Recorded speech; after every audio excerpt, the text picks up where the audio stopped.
रहेल बाबा लिहले जनमवा। पिता राम जी राव के अइले अंगनवा। माता भीम बाई के भइले ललनवा। खुशिया से झूमतावे धरती गगनवा। देशवा के शान हवे बहुजन के जान हो। दुनिया में खिलल बाटे भीम जी के नाम हो।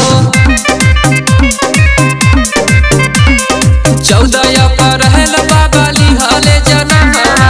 पिता राम जी राव के अइले अंगनवा। माता भीम बाई के भइले ललनवा। खुशिया से झूमतावे धरती गगनवा। देशवा के शान हवे बहुजन के जान हो। दुनिया में खिलल बाटे भीम जी के नाम हो।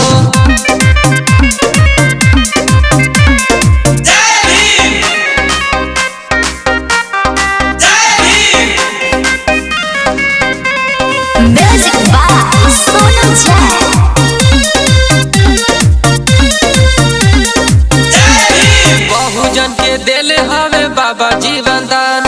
भीम जी के पूजा तावे दुनिया जहान। संविधान से मिलल बाटे सबके अधिकार।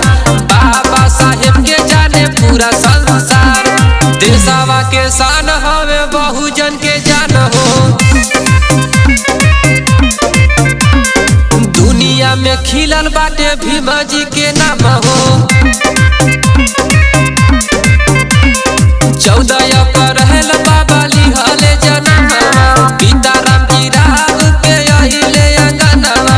माता भीम बाई के भइले ललनवा। खुशिया से झूमतावे धरती गगनवा। देशवा के शान हवे बहुजन के जान हो।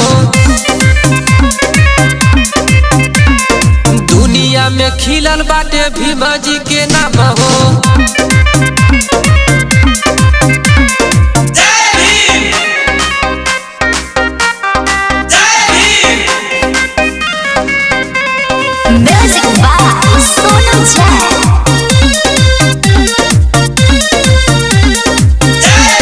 बड़ी कठिनाई से कइले पढ़ाई।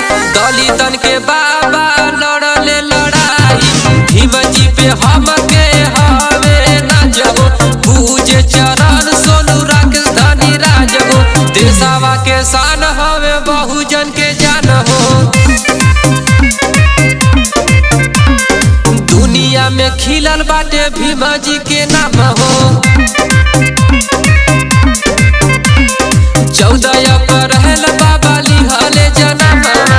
पिता राम जी राव के अइले अंगनवा। माता भीम बाई के भइले ललनवा। खुशिया से झूमतावे धरती गगनवा। देशवा के शान हवे बहुजन के जान हो। दुनिया में खिलल बाटे भीम जी के नाम हो।